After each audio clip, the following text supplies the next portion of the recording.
Hello friends, कैसा सब लोग। तो फ्रेंड्स, आज आपकी ईवीएस यानी पर्यावरण अध्ययन की क्लास फर्स्ट। देखा आपका चाहे सीटेट का एग्जाम हो चाहे यूपीटेट का एग्जाम हो, इन दोनों एग्जाम के लिए मैं आपको जो डेली क्लास चलाता हूं 8 बजे, इसमें मैं आपके सभी सब्जेक्ट की क्लास चलाता हूं। तो उसमें आज आपका नंबर है ईवीएस यानी पर्यावरण अध्ययन का, जिसकी आज फर्स्ट क्लास होने वाली है।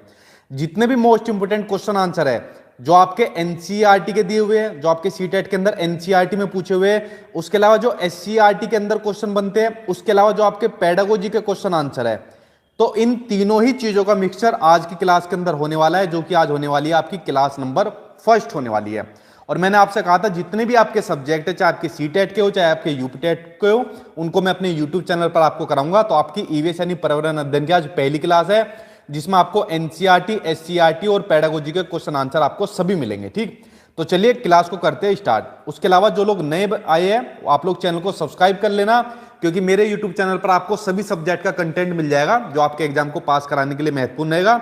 और वीडियो को लाइक एंड शेयर बिना कहे आप लोग कर दिया करो, मैं बोलता भी नहीं हूं। ठीक, उसके अलावा ये मेरा व्हाट्सअप नंबर दिया हुआ है, इस पर आप लोग अगर जिसका यूपीटेट है तो यूपीटेट के नोट्स ले सकता है, जिसका सीटेट का एग्जाम है सीटेट के नोट्स ले सकता है। ठीक है, इसके अलावा आपको अलग से कोई भी बुक लेने की जरूरत नहीं पड़ेगी। इनके अंदर आपको सभी सब्जेक्ट के नोट्स मिलेंगे, चाहे आपका पेपर फर्स्ट हो पेपर सेकंड हो, जितने भी प्रीवियस ईयर के क्वेश्चन आंसर है वो सब मिल जाएंगे। अलग से कोई बुक नहीं लेनी प्रीवियस ईयर की।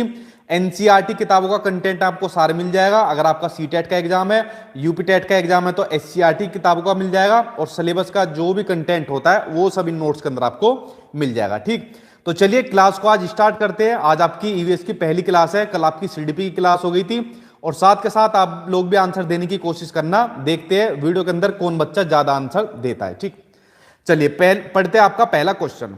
क्वेश्चन आपका दिया हुआ है कि निम्नलिखित में से कौन सा पर्यावरण अध्ययन पाठ्यक्रम, यहां पर जो ईवीएस का जो सिलेबस है उसकी बात हो रही है, उसके सुझावित प्रकरणों का उपकरण है, वो आपको बताना है।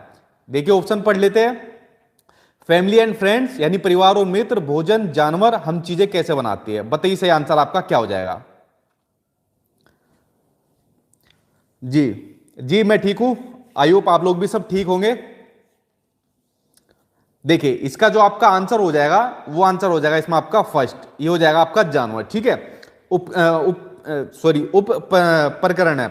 अगर मैं एनसीएफ 2005 की बात करूं, अगर मैं एनसीएफ 2005 की बात करूं, तो एनसीएफ 2005 ने क्लास थर्ड से लेके फिफ्थ क्लास तक की जो ईवीएस यानी पर्यावरण अध्ययन है, उसके अंदर इसको 6 थीम के अंदर डिवाइड किया है। कितनी थीम बताई गई है?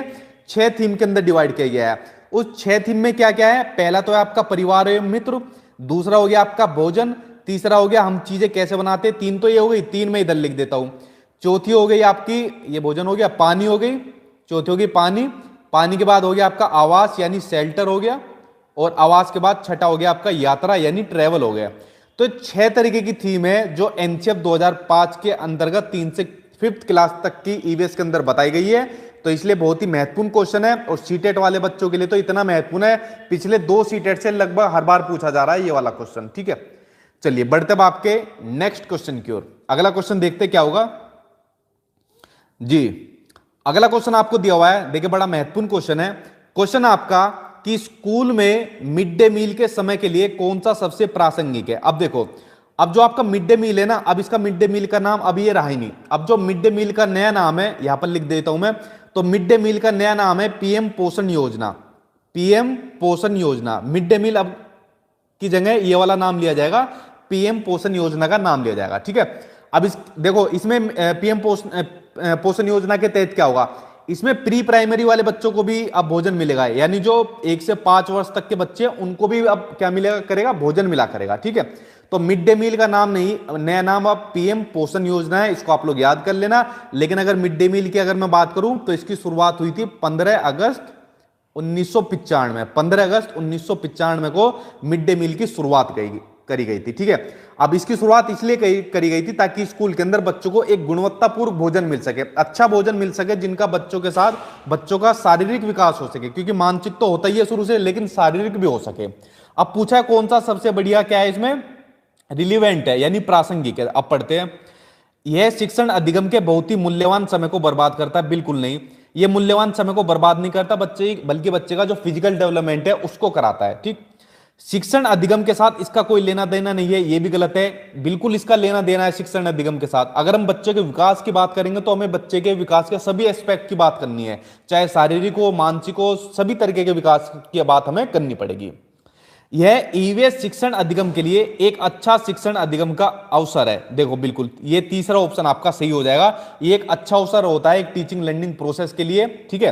तो आंसर आपका थर्ड सही हो जाएगा। यह उन बच्चों के लिए जो विद्यालय में खाली पेट आते नहीं, जितने भी बच्चे स्कूल के अंदर आते हैं, ये योजना सभी के लिए है। तो आंसर क्या हो जाएगा? आंसर आपका तीसरा सही हो जाएगा, मिड डे मील वाले का, जिसका नाम मैंने आपको बता दिया, पीएम पोषण योजना है, ठीक। चलिए बढ़ते अब आपके नेक्स्ट क्वेश्चन की ओर। अगला क्वेश्चन देखिए आप लोग। अगला क्वेश्चन आपको दिया हुआ है कि जो नेफेंथिस है वह पौधा जो शिकार करता है, इसके विषय में नीचे दिए गए कथनों पर विचार करना है। देखो नेफेंथिस बहुत बार आपके एग्जाम में पूछा जा चुका है। अब देखो विचार करते हैं इस पौधे के ऊपर, जो नेफेंथिस नाम का पौधा है। पढ़ते अब इसके ऑप्शन को। ऑप्शन दिया हुआ है इसमें आपका, यह पौधा ऑस्ट्रेलिया, इंडोनेशिया और भारत के मेघालय में पाया जाता है। वेरी वेरी इंपोर्टेंट लगाओ, कई बार आपके सीटेट के एग्जाम में ये चीज पूछी जा चुकी है। उसके अलावा इसका आकार घड़े जैसा होता है और इसका मुंह एक पत्ती से ढका होता है, ये भी बिल्कुल सही बात है। ये पौधा इस तरीके से होता है, अगर मैंने फोटो नहीं ली, इस तरीके से ये फोटा होता है और ये इसका ढक्कन सा खुला होता है, मतलब घड़े जैसा इसका आकार होता है, ये ढक्कन सा खुला होता है। यह केवल छोटे कीड़े मकोड़ों को फंसाकर उनका शिकार करता है, बिल्कुल नहीं। ये कीड़े मकोड़ों को तो खाता ही है, ठीक है, छोटे जीवों का भी शिकार करता है, तो ये ऑप्शन गलत हो गया। उसके अलावा यह छोटे कीड़े मकोड़ों की खींचने के लिए मोहक आवाज निकालता है। आवाज नहीं निकालता, ये क्या निकालता है? खुशबू निकालता है। आवाज नहीं निकालता, खुशबू निकालता है। ये यहां से खुशबू निकालता है और इस खुशबू से अट्रैक्ट होकर जो कीड़े मकोड़े हैं वो यहां पर आकर इसके अंदर आ जाते हैं। ये अपना ढक्कन लगा लेता है और खा जाता है फिर उन्हें, ठीक है। तो ये है आपका नेफेंथिस का पौधा, जिसके बारे में मैंने आपको बता दिया। तो ऑप्शन आपका क्या गलत है? ये वाला ऑप्शन आपका गलत हो गया कि ये मोहक आवाज नहीं निकालता है, ये खुशबू निकालता है, मोहक नहीं निकालता है, ठीक है। चलिए बढ़ते अब आपके नेक्स्ट क्वेश्चन की ओर। अगला क्वेश्चन दिया हुआ है, देखिए अगला भी बड़ा महत्वपूर्ण है। रेगिस्तानी ओक आपको दिया हुआ है। अब देखिए रेगिस्तानी ओक के बारे में जानकारी, इसके बारे में देखते हैं क्या क्या चीजें दी हुई है। एक सेकंड, रेगिस्तानी ओक के बारे में, यह पेड़ ऑस्ट्रेलिया में पाया जाता है, बिल्कुल सही बात है, ऑस्ट्रेलिया में ये वाला पेड़ पाया जाता है। यह एक विशेष प्रकार का पेड़ है जिसकी जड़ें टहनियों से लटकती है, ठीक। इसकी जड़ें टहनियों से नहीं लटकती, ये ऑप्शन गलत है इस पेड़ के बारे में। इस पेड़ की जो जड़ें होती है ना, वो जमीन में उस गहराई तक जाती है जब तक कि पानी तक ना पहुंच जाए, इतनी जड़ें होती है इसकी, ठीक है। अगर इसकी ऊंचाई की बात करें तो लगभग 11 से 12 फीट तक का ये होता है, जो आपका रेगिस्तानी ओक का जो ये पेड़ होता है, ठीक है। और इसकी जड़ें की अगर बात करें ना तो लगभग 250 से 300 फीट तक जाती है, 250 से 300 फीट तक जाती है। ये सभी बातें जो मैं लिख रहा हूं ना, ये आपके एग्जाम में पूछी जा चुकी है। उसके अलावा इस पेड़ के तने में पानी जमा होता रहता है और स्थानीय लोग पतीले पाइप का यूज करके पानी को पीते हैं, ये भी बिल्कुल सही बात है। जब जिस इलाके में पानी की कमी हो जाती है तो वहां के लोग फिर इस पेड़ का यूज करते हैं और पानी का इस्तेमाल करते हैं। तो बेसिकली आंसर आपका क्या सही हो जाएगा? बी ऑप्शन आपका गलत था, बाकी सही है, यानी आंसर दूसरा सही हो जाएगा, ए, सी एंड डी, ठीक। चलिए बढ़ते अब आपके नेक्स्ट क्वेश्चन की ओर। अगला क्वेश्चन देखिए आपको क्या दिया हुआ है। अगला क्वेश्चन आपको दिया हुआ है, बात हो रही है एनसीएफ की। एनसीएफ 2005 प्राथमिक स्तर पर यानी प्राइमरी लेवल पर पर्यावरण अध्ययन शिक्षण का प्रमुख उद्देश्य होना चाहिए। यह क्वेश्चन बार बार पूछा जाता है सीटेट के एग्जाम में, एक ना एक उद्देश्य एग्जामिनर आपसे पूछ लेता है। तो इसमें पूछा है मुख्य उद्देश्य क्या होना चाहिए प्राइमरी लेवल पर, जो पर्यावरण अध्ययन आप लोग बच्चों को पढ़ाओगे या बच्चे पढ़ रहे हैं, तो उसका मुख्य उद्देश्य क्या होना चाहिए। देखिए देखते हैं इसके ऑप्शन को। पहला ऑप्शन पढ़ते हैं कि विषय की आधारभूत संकल्पनाओं की आधारभूत समझ का विकास तो नहीं होगा। विषय के आधारभूत सिद्धांतों को स्मरण करना, देखो जिस भी ऑप्शन में आपको स्मरण करने की बात आ जाएगी, रोट लर्निंग की बात आ जाएगी, मेमोराइज करने की बात आ जाएगी, रटने की बात आ जाएगी, उस ऑप्शन को देखते गलत काट देना, क्योंकि आपका नेगेटिव ऑप्शन होगा, ठीक है। कक्षीय अधिगम को विद्यालय के बाहर के जीवन से जोड़ना, बिल्कुल सही बात हो जाएगी। जो भी क्लासरूम के अंदर आप बच्चों को चीजें सिखा रहे हो उसको स्कूल के बाहर के जीवन से जोड़कर उनको पढ़ाना चाहिए, ये वाली बात बोलता है एनसीएफ, बोलता है अपने सिद्धांत के अंदर भी एनसीएफ ने ये वाली बात कही गई है, ठीक है। तो आंसर इसमें क्या हो जाएगा? थर्ड हो जाएगा। भाई आप लोग मान लीजिए प्राइमरी लेवल पर पर्यावरण बच्चों को पढ़ा रहे हो और आपने कोई भी टॉपिक पढ़ा दिया, उसके बाहर के जीवन से जोड़कर पढ़ा दो, ठीक है। पानी से पढ़ा दो, पेड़ से जोड़कर पढ़ा दो, क्योंकि छोटा बच्चा इन चीजों से कनेक्ट करता है, ठीक। चलिए बढ़ते अब आपके नेक्स्ट क्वेश्चन की ओर। अगला क्वेश्चन है, सीटेट और यूपीटेट नहीं निकल रहा। आप लोग देखो, जितनी चीजें बताता जा रहा हूं करते जाइए, ये एग्जाम आपके निकल जाएंगे, बेफिक्र रहिए, ठीक है। और एग्जाम पास से होने पर मैं बार बार बोल रहा हूं 120 प्लस का टारगेट लेकर चलिए, ठीक है। तभी तो कुछ हो पाएगा आगे, जब आप लोग वैकेंसी के अंदर बैठ पाओगे। तो पास होने से कुछ नहीं होगा, लाखों बच्चे पास होकर बैठे हैं, तो आप लोग टारगेट बड़ा लेकर चलिए। अगला ऑप्शन देखिए, अगला ऑप्शन आपको दिया हुआ है, एनसीएफ 2005 ने क्लास फर्स्ट और सेकंड के लिए पर्यावरण अध्ययन के किसी पाठ्यक्रम या पाठ्य पुस्तकों में संस्तुति नहीं की है। फर्स्ट और सेकंड के अंदर पर्यावरण अध्ययन नहीं मिलेगा। तो इसके लिए सबसे बढ़िया कारण क्या बताया एनसीएफ ने, सबसे बढ़िया कारण क्या बताया वो अब आपको देखना है। पर्यावरण अध्ययन केवल क्लास थर्ड से आगे की कक्षाओं के लिए बिल्कुल गलत है। और देखो ये आगे ना ऑप्शन, जहां भी पेडागोजी के अंदर आपको ये भाई साहब मिले, समझ जाना नेगेटिव है, तो देखते गलत काट देना।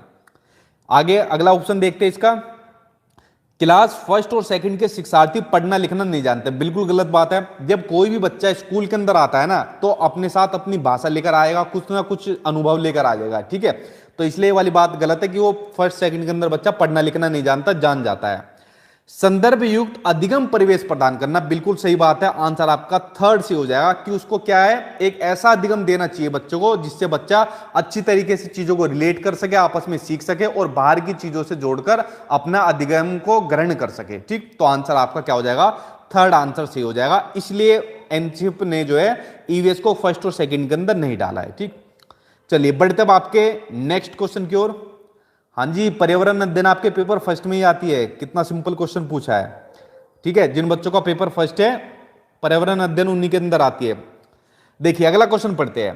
क्वेश्चन है अगला कि भारत में समृद्ध वनस्पति जात और प्राणी जात के बारे में पढ़ाने के बाद विद्यालय द्वारा प्राथमिक कक्षाओं के विद्यार्थियों को रणथंभौर राष्ट्रीय उद्यान, देखो इसको देखो, रणथंभौर राष्ट्रीय उद्यान, ये कहां पर पड़ता है आपका, ये पड़ता है आपका राजस्थान में। कहां पर पड़ता है आपका रणथंभौर राष्ट्रीय उद्यान, राजस्थान में। तो वहां पर ले जाया गया, तो यह डैश में विद्यार्थियों की सहायता करेगा। जब आप लोग स्कूल के अंदर थे, ठीक है, तो आपके स्कूल वाले भी तो आपको भ्रमण पर ट्रेवलिंग के लिए ले जाते थे, भाई आप तुमको वहां घुमाएंगे, इस बार वहां पर घुमाएंगे, ठीक है, चाहे आप प्राइवेट में पढ़ो सरकारी में पढ़ो। तो बेसिकली इस तरीके के जो भ्रमण होते हैं, उनका बेसिकली यहां पर उद्देश्य पूछा है, मकसद क्या है, देखते हैं। पहला है आपका प्रकृति के प्रति सम्मान विकसित करने को, बिल्कुल नई बात, सम्मान करने के लिए नहीं है। कक्षीय अधिगम को वास्तविक जीवन की स्थितियों से साथ जोड़ना, बिल्कुल सही बात है। इस बात को एनसीएफ भी बोलता है कि भाई आप लोग क्लास के अंदर बच्चों को जो भी चीज पढ़ा रहे हो, जो भी बच्चा अधिगम कर रहा है, उसको उसके वास्तविक जीवन के साथ जोड़कर पढ़ाना चाहिए। तो ऑप्शन आपका सेकंड आंसर बिल्कुल सही हो जाएगा, ठीक है। इसलिए आपके जो स्कूल के अंदर आपको ले जाते थे ना, पिकनिक पर ले जाते थे, घुमाने ले जाते थे, उनका मुख्य उद्देश्य यही रहता था, ठीक है। और प्राइवेट वाले स्कूलों का कुछ मुख्य उद्देश्य रहता था पैसा, हर बच्चे से 500,000 रुपए ले लिए तो इस तरीके से, ठीक है। चलिए बढ़ते अब आपके नेक्स्ट क्वेश्चन की ओर बढ़ते हैं। अगला क्वेश्चन आपको दिया हुआ है, तरुण भारत संघ, बहुत ही महत्वपूर्ण है आपका, चाहे आपका सीटेट का एग्जाम हो, चाहे आपका यूपीटेट का एग्जाम हो, दोनों के लिए बड़ा महत्वपूर्ण है। जो तरुण भारत संघ है, ये आपका क्या है, एक एनजीओ है। क्या है आपका तरुण भारत संघ, एक एनजीओ है। ये किससे संबंधित है, बेसिकली आपसे पूछा है। स्कूलों में दोपहर का पका हुआ भोजन उपलब्ध करवाने में, बिल्कुल नहीं, ये आपका मिड डे मील से संबंधित है, यानी पीएम पोषण योजना जो इसका नया नाम है। आर्थिक रूप से कमजोर वर्गों के बच्चों के लिए निःशुल्क पर कोचिंग कक्षा चलवाने के लिए, ये भी नहीं होगा। पुरानी झील पुनर्निर्मित करने में, बिल्कुल सही आंसर हो जाएगा आपका। जो तरुण भारत संघ जो एनजीओ है, ये आपके तालाब जोड़ इनको बनाने में बहुत योगदान दिया था। तो पुरानी झीलें निर्मित करने से जो आपका ऑप्शन है, वही आपका तीसरा आंसर आपका सही हो जाएगा, ठीक है। अगर बात करूं मैं आपके तरुण भारत संघ की, ठीक है, तो अगर इसके संस्थापक की बात करी जाए तो आपके राजेंद्र सिंह, कौन है संस्थापक, Rajendra Singh, Ramon Magsaysay award भी इनको मिल चुका है, ठीक है। तो यहां तक आपने समझा। चलिए बढ़ते अब आपके नेक्स्ट क्वेश्चन की ओर। अगला क्वेश्चन आप लोग देखिए, अगला क्वेश्चन आपको क्या दिया हुआ है। आप लोग एक बार वीडियो की क्वालिटी बढ़ा लो, एक दो बच्चों को जैसे कह रहे क्लियर नहीं दिख रहा, क्योंकि वीडियो क्लियर है। क्वेश्चन है आपका अगला, निम्नलिखित में से कौन सा इंटरनेशनल ख्याति प्राप्त वेट लिफ्टर है। सुनीता विलियम्स, बछेंद्री पाल, सूर्यमणि या फिर कन्नम मल्लेश्वरी। चारों ही बहुत महत्वपूर्ण आपकी व्यक्तित्व पर्सनैलिटी है जो आपके एनसीईआरटी के अंदर आपको दिए हुए हैं, और चारों में ही से कई बार आपके एग्जाम में क्वेश्चन पूछे जा चुके हैं, ठीक है। तो चारों ही आपको कर लेना, जो मैंने आपको नोट्स दे रखे हैं उसके अंदर चारों पढ़ लेना अच्छे तरीके से, बार बार घुमा फिरा के आपको पूछता रहता है, ठीक। देखो यहां पर बात हो रही है आपके क्या, वेट लिफ्टर की बात हो रही है, जो वेट उठाते हैं वेट लिफ्टर, ठीक है, उनकी बात हो रही है। तो वो है आपके कन्नम मल्लेश्वरी जी। कौन है? कन्नम मल्लेश्वरी है, जो वेट लिफ्टर है। और ये कहाँ की रहने वाली है? ये है आंध्र प्रदेश की रहने वाली। ठीक है, कहाँ की रहने वाली? आंध्र प्रदेश की रहने वाली है। और इन्होंने 130 किलोग्राम तक का, 130 केजी तक का भी भारी उठा लेती है कन्नम मल्लेश्वरी उस टाइम पर। अगर मेडल की बात करी जाए तो कन्नम मल्लेश्वरी ने टोटल कितने मेडल जीते हैं? कन्नम मल्लेश्वरी ने टोटल 29 मेडल जीते हैं। तो आपके एग्जाम में कभी कभी क्वेश्चन ये आता है, कन्नम मल्लेश्वरी क्वेश्चन में दे देगा और डैश मारकर इनके बारे में जानकारी पूछ लेगा। तो आपको जानकारी पता होनी चाहिए कि आंध्र प्रदेश की रहने वाली है, 130 केजी तक का भी वेट उठाया और टोटल इन्होंने 29 मेडल जीते हैं। ठीक है, चलिए बढ़ते अब आपके नेक्स्ट क्वेश्चन की ओर। अगला क्वेश्चन देखते क्या है।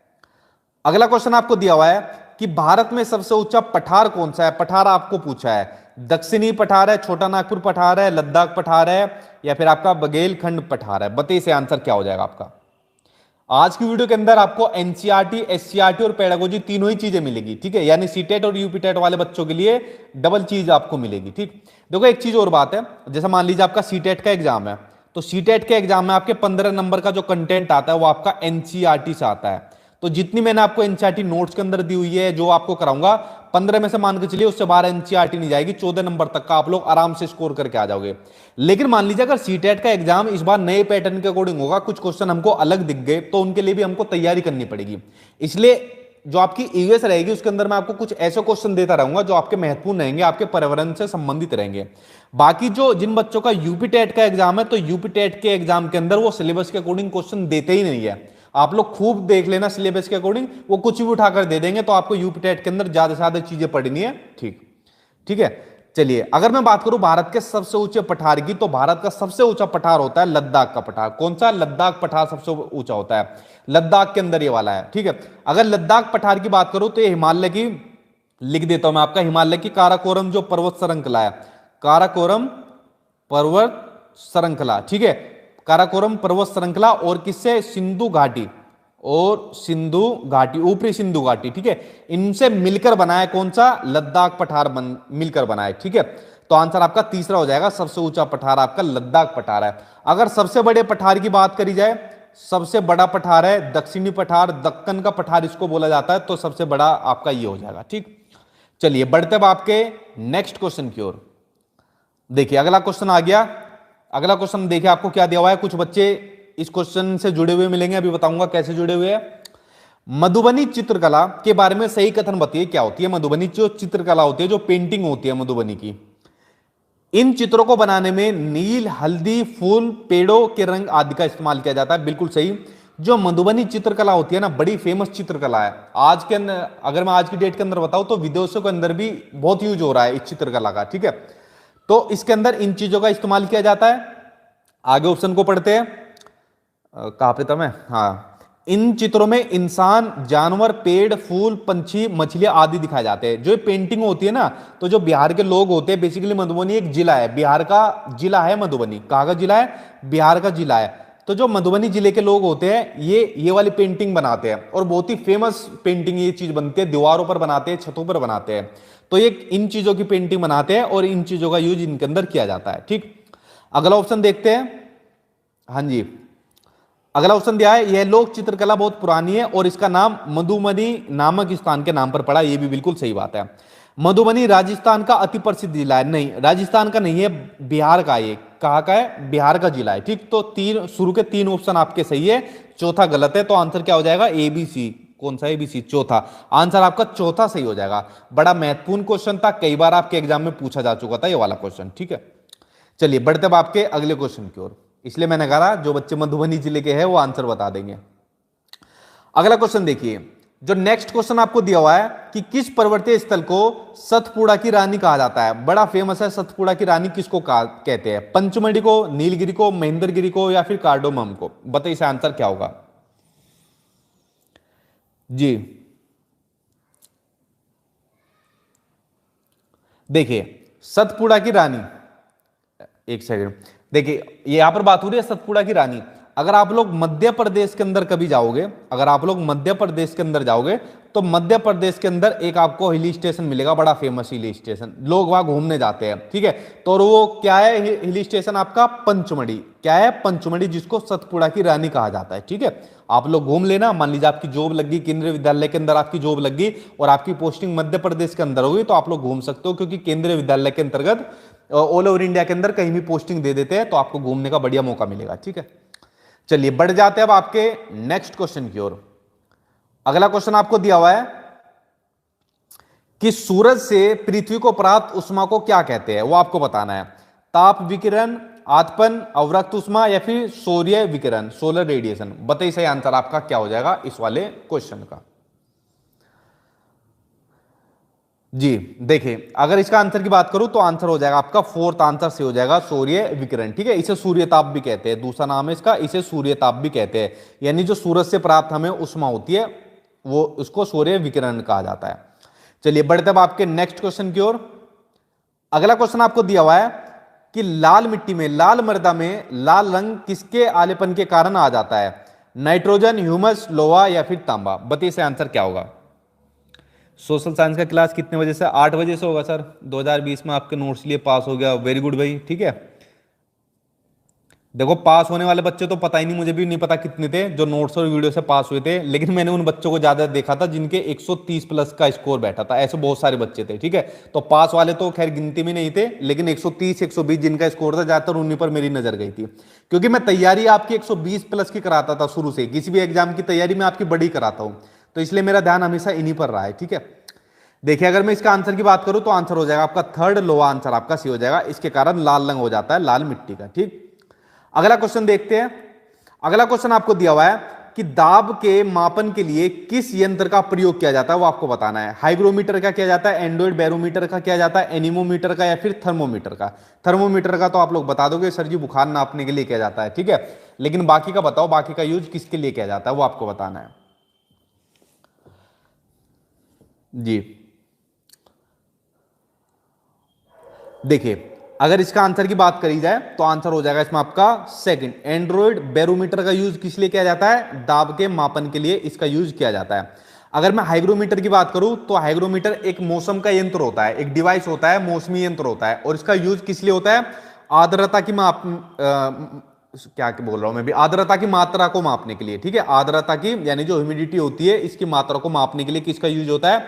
हाइग्रोमीटर का यूज होता है, ठीक है। उसके अलावा अगर मैं बात करूं एनीमोमीटर की, तो एनीमोमीटर का यूज होता है जो पवन वेग होता है। क्या होता है? जो पवन वेग होता है उसको मापने के लिए इसका यूज किया जाता है एनीमोमीटर का।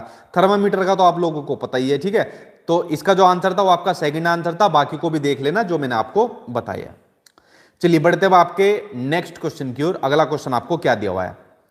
अगला क्वेश्चन देखिए क्या दिया हुआ है कि जहाजों में समय मापने के लिए प्रयुक्त उपकरण कौन सा है? सोनोमीटर, क्रोनोमीटर, गैल्वेनोमीटर या फिर बोलोमीटर। बताइए से आंसर आपका क्या हो जाएगा इस वाले क्वेश्चन का। एक बच्चा क्वेश्चन पूछ रहा था, मुझे समझ नहीं आया, ऊपर चला गया आपका कमेंट। फिलहाल बताइए अपना आंसर क्या रहेगा जी। देखिए अगर इसके आंसर की बात करूं तो आंसर हो जाएगा भाई इसमें आपका सेकंड, क्रोनोमीटर आंसर आपका सी हो जाएगा। जहाज में समय मापने के लिए इसका यूज किया जाता है, ठीक है। चलिए बढ़ते हैं अगले क्वेश्चन की ओर। कमेंट इतनी जल्दी ऊपर चल जाते हैं मेरी नजर ही नहीं जाती, ठीक। अगला क्वेश्चन आपका कंटूर का। कंटूर जो लाइंस होती है, जो रेखाएं होती है, वे काल्पनिक रेखाएं जो दर्शाती है, क्या दर्शाती है? देखो ये क्वेश्चन हमेशा सिर्फ इतना ही पूछा जाता है, कंटूर से संबंधित और क्वेश्चन कुछ बनता भी नहीं है ज्यादातर जो पूछा जाता है। तो आप लोग इसका सीधा भी आंसर लगा दोगे तो भी कोई दिक्कत नहीं है। बराबर ऊंचाई वाले क्षेत्रों के को दर्शाती है कौन सी? कंटूर की जो रेखाएं होती है। बस इतना आपको इसके अंदर ध्यान रखना है, ठीक है। चलिए बढ़ जाते हैं अब आपके नेक्स्ट क्वेश्चन की ओर। अगला क्वेश्चन आप लोग देखिए। नेक्स्ट क्वेश्चन आपका, भारत में ऊर्जा का यानी जो एनर्जी होती है उसका सबसे मुख्य स्रोत क्या है, वो आपको बताना है। आणविक, तापीय, जल विद्युत या फिर सौर। बताइए सही आंसर क्या हो जाएगा जी। सर यूपी टेट के लिए ईवीएस कहां से प्रिपरेशन करें? वाह भाई कमाल कर दिया, मैं बार बार कह के थक गया।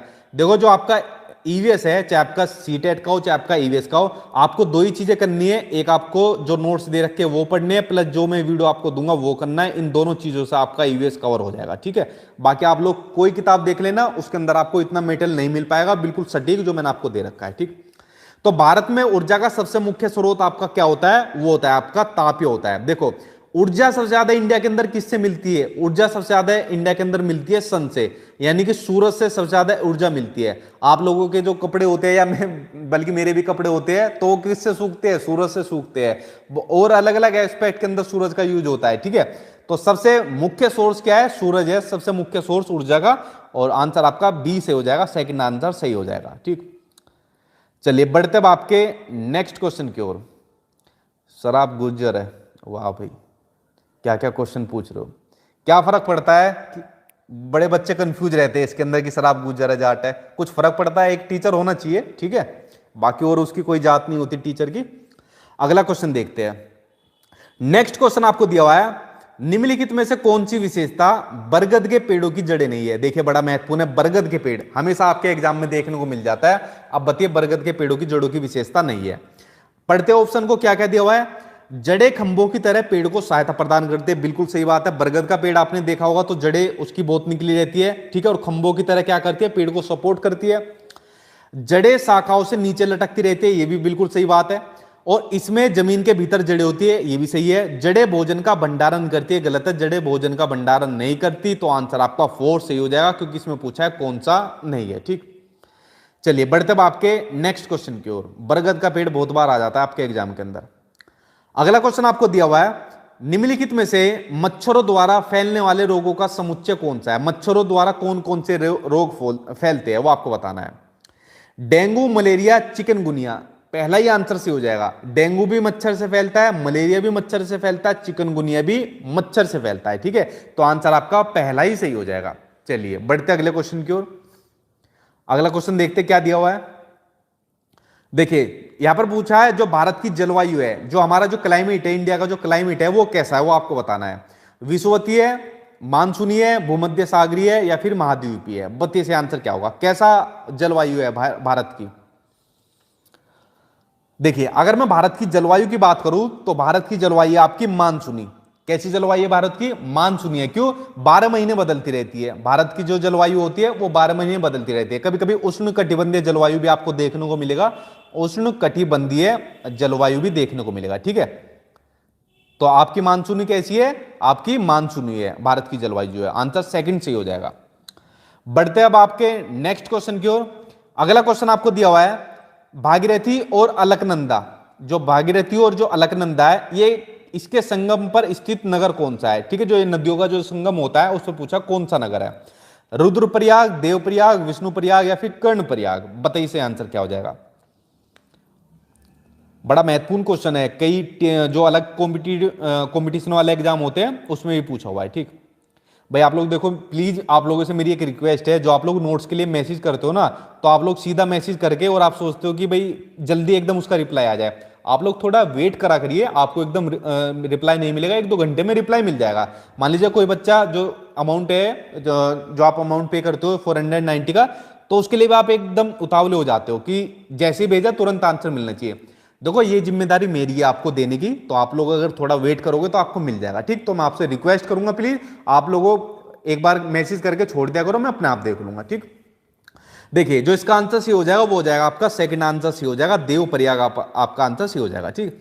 और रिक्वेस्ट कर रहा हूं आपसे, आप लोग मान लिया करो, क्योंकि कोई भी ऐसा नहीं है जो एकदम आप लोगों के लिए जैसे एकदम फ्री रहेगा, आपने मैसेज करा और तुरंत वो आपको एकदम जवाब दे देगा, ठीक। क्योंकि बहुत सारे बच्चे होते हैं कुछ क्वेश्चन भी पूछते हैं जिनकी सीरियस प्रॉब्लम होती है जॉब से संबंधित भी। बाकी मेरी जिम्मेदारी है आपको देने की, आप लोग बेफिक्र रहना। क्वेश्चन आपका दिया हुआ है, नागार्जुन सागर परियोजना किस नदी पर स्थित है, वो आपको बतानी है। सतलुज पर, कृष्णा पर, नर्मदा पर या फिर कावेरी पर? बताइए इसे आंसर क्या होगा, ठीक जी। देखिए अगर इसका आंसर की बात मैं करूं तो आंसर हो जाएगा इसमें आपका सेकंड, कृष्णा। सेकंड आंसर आपका सही हो जाएगा, ठीक। चलिए बढ़ते अब आपके नेक्स्ट क्वेश्चन की ओर। अगला क्वेश्चन आपको दिया हुआ है, देखो बड़ा अच्छा क्वेश्चन आ गया, कई बार एग्जाम में पूछा जा चुका है कि निम्नलिखित पक्षियों में से कौन काफी हद तक अपनी गर्दन को पीछे तक घुमा सकता है। ये सब चीज आपके एनसीईआरटी की किताबों में दी हुई है, ठीक है। वीडियो के अंदर आपको एनसीईआरटी, एससीईआरटी, पेडागोजी दोनों मिल, तीनों मिल रही है, लेकिन ये कुछ क्वेश्चन आपके एनसीईआरटी में दिए हुए हैं। तो देखो पूछा कौन सा पक्षी अपनी गर्दन को पीछे घुमा लेगा, कोयल, मैना, उल्लू या फिर कौवा? बताइए सही आंसर। ठीक है, वो हो जाएगा उल्लू। उल्लू जो होता है अपनी गर्दन को पीछे तक घुमा सकता है, लेकिन देखो उल्लू और मैना के अंदर बच्चों को कंफ्यूजन हो जाती है। उल्लू तो अपनी गर्दन को पीछे तक घुमा सकता है, लेकिन जो मैना होती है ना, मैना एकदम झटके से पीछे गर्दन घुमाती है। ठीक है, मैना झटके से एकदम पीछे गर्दन घुमाती है, तो इनके अंदर आप लोग कंफ्यूज मत हो जाना। चलिए बढ़ते अब आपके नेक्स्ट क्वेश्चन की ओर। अगला क्वेश्चन आ गया, बड़ा महत्वपूर्ण क्वेश्चन है, इसको देखिए, कई बार आपके एग्जाम में पूछा जा चुका है, इसके बारे में पढ़ते हैं। क्वेश्चन आपको दिया हुआ है कि सांपों के संदर्भ में सही कथन चुनना है, सांपों के बारे में सही चीजें बतानी है, कौन कौन सी चीजें होती है। चलिए पढ़ते ऑप्शन। हमारे देश में केवल 4 तरीके के जहरीले सांप पाए जाते हैं, बिल्कुल सही बात है। कौन कौन से 4 तरीके के जहरीले सांप है? एक तो हो गया नाग, नाग के अलावा हो गया एक आपका क्रेत, क्रेत के अलावा हो गया आपका दुबैया, ठीक है, एक हो गया आपका दुबैया, और चौथा कहां पर लिख दो, चौथा लिख देता हूं, यहां पर लिख देता हूं अफाई, ठीक, और चौथा हो गया आपका अफाई। ये 4 तरीके के जो है हमारे देश के अंदर जहरीले सांप पाए जाते हैं, नाग, क्रेत, दुबैया और अफाई। तो पहला ऑप्शन क्या हो गया आपका? पहला ऑप्शन आपका सही हो गया। देखते अगला ऑप्शन। नाग कोबरा जहरीले सांपों का एक प्रकार है, बिल्कुल सही। देखो 4 टाइप मैंने आपको बताया, उसके अंदर आपका नाग भी था। जहरीले सांप के 4 खोखले दांत होते हैं, यह बिल्कुल गलत है। अब देखो, जो आप बुक पढ़ते हो ना, किसी भी पब्लिकेशन की बुक पढ़ते हो, मैं इसलिए बार बार बुक को मना करता हूं, उनके अंदर इतनी चीजें गलत दी हुई है ना, बहुत ज्यादा है। अगर आप लोग एनसीईआरटी पढ़ोगे तो एनसीईआरटी के अंदर आपको 2 दांत मिलेंगे, जो जहरीले सांपों के दांत मिलेंगे वो मिलेंगे 2 दांत मिलेंगे। इसलिए मैंने आप कभी नहीं कहता किसी पब्लिकेशन की किताब पढ़ी। हाँ, एनसीईआरटी आप लोग पढ़ सकते हो, सबसे ऑथेंटिक किताबें होती है एनसीईआरटी, ठीक है, इनके अंदर आपको संभावना नहीं मिलती गलती की, ठीक। तो उसके अंदर 2 खोखले दांत बताए हैं, ना कि 4 खोखले दांत बताए, ठीक है। तो ये सब चीजें किताबों के अंदर गलत दी हुई है, तो ये ऑप्शन आपका क्या हो जाएगा? गलत हो जाएगा। आगे पढ़ते हैं। सांप के कांटे की दवाई सांप के जहर से ही बनाई जाती है, बिल्कुल सही बात है। एक सीरम नाम की दवाई बनाई जाती है जो सांप के काटने से ही बनाई जाती है, ठीक है। तो पहला सही है, दूसरा सही है और चौथा सही है, ए बी डी। तो ए बी डी कौन सा है इसमें? तीसरा आंसर आपका, इसके अंदर तीसरा आंसर आपका सही हो जाएगा, ठीक। तो आप लोग समझ गए, 2 दांत होते हैं सांप के। अगर सांप के बारे में और कुछ जानकारी आपको देनी है तो आप लोग इसको भी लिख सकते हो कि सांप के कान नहीं होते। क्या नहीं होते? सांप के कान नहीं होते। और जो मूवी आती है ना, जो फिल्म आती है, फिल्म के अंदर जो हीरो होता है, कोई भी होता है, बीन बजाता है और सांप दौड़े चले आते हैं। जब उसके कान ही नहीं होते, वो सुन ही नहीं सकता, तो फिर वो कैसे दौड़ा आएगा? तो जो मूवी वाले होते हैं बड़ा पागल बनाते हैं हमारा। असल में जो जमीन का जो कंपन होता है, ये आपके एग्जाम में पूछा जा चुका है, जो जमीन पर जो कंपन होता है सांप उसको सुनते हैं, ना कि कान से सुनते हैं, ठीक है। तो कंपन की वजह से वो चीजों को सुन पाते हैं, इस कंपन को आप लोगों को ध्यान रखना है। उसके अलावा जो सपेरे होते हैं, क्या होते हैं? जो सपेरे होते हैं, तो सपेरे को क्या कहा जाता है? कालबेलिया कहा जाता है। सपेरिया को कालबेलिया कहा जाता है, इसको भी आप लोग कर लेना। देखो एनसीईआरटी के अंदर सांपों से संबंधित जितनी भी चीजें बताई थी वो इस क्वेश्चन के थ्रू मैंने आपको बता दी है, ठीक। चलिए बढ़ते अब आपके नेक्स्ट क्वेश्चन की ओर। अगला क्वेश्चन आपको देखिए क्या दिया हुआ है, ये भी देखो आपका सांपों से आ गया। क्वेश्चन है आपका कि ईवीएस की टेक्स्ट बुक, इसमें पाठ्य पुस्तक में जो टेक्स्ट बुक होती है, सपेरों पर एक अध्याय है। सपेरों को क्या कहा जाता है? कालबेलिया कहा जाता है। तो इसका एक चैप्टर दिया हुआ है, इसलिए मैंने कहा ना, मैं चीज आपको एनसीईआरटी के एक क्वेश्चन आंसर आपको करा रहा हूं, ठीक। तो एक चैप्टर दिया हुआ है सांपों का, वही आपके एग्जाम में पूछा जा रहा है। तो इसका उद्देश्य बच्चों को जागरूक करना और संवेदनशील बनाना है। यह चैप्टर इसलिए दिया हुआ है क्योंकि पशुपालन आजीविका का मुख्य स्रोत है। बिल्कुल गलत है वाली बात कि ये अवैध कार्य, अवैध कार्य नहीं है, ठीक है। सपेरों के लिए है क्योंकि बच्चे इन दिनों अक्सर उन्हीं को देखते हैं। नहीं, बच्चे आजकल सपेरों को नहीं देखते, बच्चे तो मोबाइल में ही सांप को देख लेते हैं, ठीक है। 4th ऑप्शन को पढ़ो आप लोग सही से। सपेरे सांपों को नुकसान नहीं पहुंचाए और उन्हें अपनी आजीविका से वंचित करने से पहले विकल्पों की प्रदान करने की आवश्यकता है। यानी सांप जो सपेरों के साथ, जो सपेरे होते हैं सांप के साथ जो खेल दिखाता है आपको, जो कर्तव्य दिखाते हैं, उसको बंद अगर करेंगे तो उससे पहले उनकी आजीविका का प्रबंध करना चाहिए। तो आंसर आपका 4th आंसर सही हो जाएगा। इसलिए जो पाठ्य पुस्तक होती है, टेक्स्ट बुक होती है, उसके अंदर ये वाला अध्याय दिया हुआ है, ठीक है। आप लोग कभी जो सपेरे होते हैं ना, इनका वो देखना, डांस देखना, कभी सपेरों का डांस देखना। जो डांस करते हैं ना, तो उसके अंदर जो एक्शन करते हैं, मतलब जो मूवमेंट करते हैं, वो सांपों जैसी करते हैं, सांप बन जाते हैं, सांप और नागिन, ठीक। जैसे वो मूवी के अंदर हीरोइन नाचती है, कौन सी मूवी थी, श्रीदेवी वाली, ठीक है, ऐसे बन जाते हैं। चलिए बढ़ते अब आपके अगले क्वेश्चन की ओर। अगला क्वेश्चन आपको दिया हुआ है प्रयोग करना, ठीक है। एक्सपेरिमेंट की बात हो रही है, एक्सपेरिमेंटेशन। तो प्रयोग करना आकलन का एक संकेतक है। तो निम्नलिखित में से कौन सा एक प्रयोग करने संबंधी संकेतक का आकलन करने का सबसे उपयुक्त तरीका होगा, वो आपको बताना है। ठीक, देखिए अब बात हो रही है प्रयोग करने की, बात हो रही है एक्सपेरिमेंट करने की, बात हो रही है, सिंपल सी बात है। अब देखो इसका आकलन का क्या सबसे बढ़िया तरीका रहेगा। चित्र पठन, चित्र पठन से प्रयोग नहीं हो पाएगा कि खाली पिक्चर को देखकर रीड करने की बात हो जाएगी। क्रिएटिव राइटिंग से नहीं होने का, अगर आपको एक्सपेरिमेंट करना है तो खाली क्रिएटिव राइटिंग से क्या हो जाएगा, कुछ भी नहीं होगा। और निर्देश देकर डेमोन्स्ट्रेशन करके कुछ चीजें दिखाकर तो होने का ही नहीं है। आंसर वो आपका सही हो जाएगा सबसे most appropriate, hands on activities. देखिए जितना बच्चा खुद करके सीखता है, जितना बच्चा करके सीखता है, वो सबसे इफेक्टिव तरीका होता है लर्निंग का यानी अधिगम का। और जब बच्चा खुद अपने हाथों से करके सीखता है, हैंड्स ऑन एक्टिविटीज यानी हस्तपरक गतिविधियां करता है, तो बच्चा चीजें जल्दी सीखता है और जो चीजें वो सीखता है वो लंबे टाइम तक उसके माइंड के अंदर स्टोर रहती है। तो सबसे बढ़िया तरीका आपका फोर्थ आंसर आपका सही हो जाएगा। चलिए बढ़ते अब आपके नेक्स्ट क्वेश्चन की ओर। अगला क्वेश्चन आपको क्या दिया हुआ है? अगला क्वेश्चन आपका केरल के निकटवर्ती राज्य है। देखिए आप लोग जो वीडियो देख रहे हैं, आप लोगों से एक और रिक्वेस्ट है मेरी। मान लीजिए आपका सीटेट का एग्जाम हो चाहे यूपीटेट का एग्जाम हो, अपने एग्जाम तक जो आपका मोबाइल फोन है, उस मोबाइल फोन पर जो आप लोग वॉलपेपर लगाते हो, बेसिकली अपना वॉलपेपर लगाते होंगे, ठीक है, उस वॉलपेपर को ना लगाकर इंडिया का जो मैप होता है, जो इंडिया का जो मैप होता है उसका वॉलपेपर आप लोग लगा लेना। अब कहोगे सर आप लोग ऐसा क्यों कह रहे हो, सिर्फ अपने एग्जाम तक ये वाला काम करना है। अगर आपने एग्जाम तक ये वाला काम कर लिया तो सीटेट और यूपीटेट के एग्जाम में आपको 1 से 2 नंबर कंफर्म आ जाएंगे। क्यों? क्योंकि ये वाला चैप्टर आपके एग्जाम में दिया हुआ है कि किस स्टेट के नजदीक कौन सा स्टेट है, अगर इस स्टेट के उत्तर पूर्व में कौन पड़ता है, पश्चिम में कौन पड़ता है, इस तरीके का क्वेश्चन आपके एग्जाम में देखने को मिलता है। तो प्लीज मेरे कहने से आप लोग अपने मोबाइल में इंडिया का मैप लगा लेना। इससे पहले जब मैंने बच्चों को तैयारी कराई थी तो उन्होंने लगाया था और उनका स्कोर भी हुआ था। ठीक है, आगे भी आपके काम आएगा। तो इसमें सिंपल आप लोग देख लीजिए, जो केरल के पड़ोसी राज्य है, तो केरल के पड़ोसी राज्य हो जाएंगे आपके कर्नाटक और तमिलनाडु। आंसर आपका सही हो जाएगा। ठीक है, इस वाले काम को जरूर कर लेना मैप वालों को। अब एग्जामिनर कुछ भी आपसे पूछेगा तो आप लोग उसका इजीली आंसर दे सकते हो। ठीक, चलिए बढ़ते अब आपके अगले क्वेश्चन की ओर। अगला क्वेश्चन आपको क्या दिया हुआ है? अगला क्वेश्चन आपको दिया हुआ है कि ताजमहल के पीले होने के लिए निम्नलिखित में से कौन सा कारक जिम्मेदार है। ठीक है, आगरा के अंदर जो ताजमहल है पीला होता जा रहा है, उसका सबसे मेन फैक्टर पूछा है कौन सा है? क्लोरीन है, नाइट्रोजन डाइऑक्साइड है, सल्फर डाइऑक्साइड है या फिर सल्फर है? बताइए आंसर क्या हो जाएगा। ताजमहल जो पीला हो रहा है, ठीक, और एक से एक रिपोर्ट आ रही है ताजमहल के ऊपर, इसके पीले होने की जो रिपोर्ट आ रही है, ठीक है, उसके अंदर कई रिपोर्ट है और सबसे ज्यादा जो लेटेस्ट में रिपोर्ट आई है उसमें कहा है जो उद्योग है, जो उद्योग लगे हुए हैं उनसे, उनकी वजह से ताजमहल का रंग जो है पीला हो रहा है। ठीक, तो अगर मैं गैस की बात करूं तो गैस हो जाएगी इसमें आपकी सल्फर डाइऑक्साइड हो जाएगी। गैस कौन सी हो जाएगी? सल्फर डाइऑक्साइड हो जाएगी। अगर इसके रासायनिक सूत्र की बात करूं तो SO2 इसका रासायनिक सूत्र है। ठीक है, जैसे जो कारखाने होते हैं या जो उद्योग होती है इनसे वाली गैस निकलती है सल्फर डाइऑक्साइड, इसकी वजह से ताजमहल का रंग पीला होता है।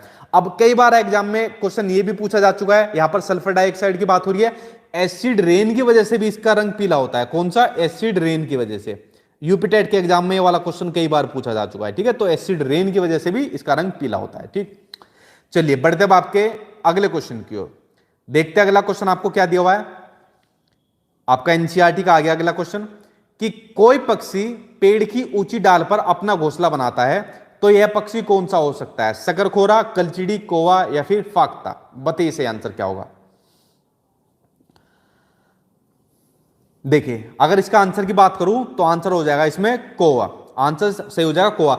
जो कौवा होता है वो पेड़ की सबसे ऊंची डाल पर क्या काम करता है? अपना घोंसला बनाता है। और देखो कौवा क्या काम करता है, बड़ा जो आदमियों के लिए कथाएं प्रचलित है ना उसको फॉलो करता है कौवा। अब देखो वो कैसे काम करता है वो मैं आपको बताता हूं। जैसे जो कोयल होती है, जो कोयल होती है ना, तो कोयल अपना जो घोंसला होती है, जो कोयल अपना घोंसला होती है वो कहां बनाती है? वो कोए के घोंसले में अपना घोंसला बनाती है और वहां पर अपने क्या देती है? अंडे देती है। तो कौवा क्या करता है? लेडीज फर्स्ट, कि कोई बात नहीं भैया आप महिला हो, आप लोग आप मेरा जो है घोंसले को यूज कर सकती है। तो कौवा इतना दानवीर बनता है। ठीक है, तो इस क्वेश्चन में कंफ्यूज मत हो जाना। कोयल अपना जो अंडे देती है वो कोए के घोंसले में देती है। ठीक है, और कौवा जो होता है पेड़ की सबसे ऊंची डाली पर अपना घोंसला बनाता है। ठीक, तो ये इसमें आप लोग कंफ्यूज मत हो जाना। आंसर आपका थर्ड सही हो जाएगा। तो देखिए फ्रेंड्स, आज की वीडियो के अंदर मैंने आप लोगों के लिए थे 30 क्वेश्चन। इन 30 क्वेश्चन में आपको एनसीईआरटी के क्वेश्चन बहुत सारे दिए, एससीईआरटी का दिया और आपको पेडागोजी का क्वेश्चन आंसर दिए। तो आज आपकी फर्स्ट क्लास ही हो गई खत्म। अब आपकी उसके बाद सेकंड क्लास आ जाएगी। तो जितने भी आपके सब्जेक्ट है उन सभी सब्जेक्ट के आपको इसी तरीके से मोस्ट इंपोर्टेंट क्वेश्चन आंसर आपको मेरे यूट्यूब चैनल पर मिलता रहा करेंगे। इसलिए आप लोग चैनल से जुड़ जाना, चैनल को सब्सक्राइब कर लेना और वीडियो को लाइक एंड शेयर कर दिया करो बिना कहे, ठीक। और हाँ जी, ये इस पर मैसेज करना है व्हाट्सएप नंबर पर, इस पर मैसेज करके आपको मिल जाएंगे सीटेट या यूपीटेट के नोट्स, ठीक। और बाकी कंटेंट वाली वीडियो मैं आप लोगों के लिए डेली डाल रहा हूं। उस वीडियो के अंदर मैं आपको सिलेबस के जो चैप्टर होते हैं उनको डिटेल में पढ़ाता हूं और क्वेश्चन आंसर के थ्रू आपको प्रैक्टिस भी कराता हूं, ठीक है। बाकी मेहनत करते रहिए, पढ़ते रहिए, ज्यादा बड़े बड़े एग्जाम नहीं आपके सीटेट यूपीटेट के, करवा दूंगा आपको इजीली, ठीक है। चलिए फ्रेंड्स, आज की वीडियो यही खत्म करते हैं।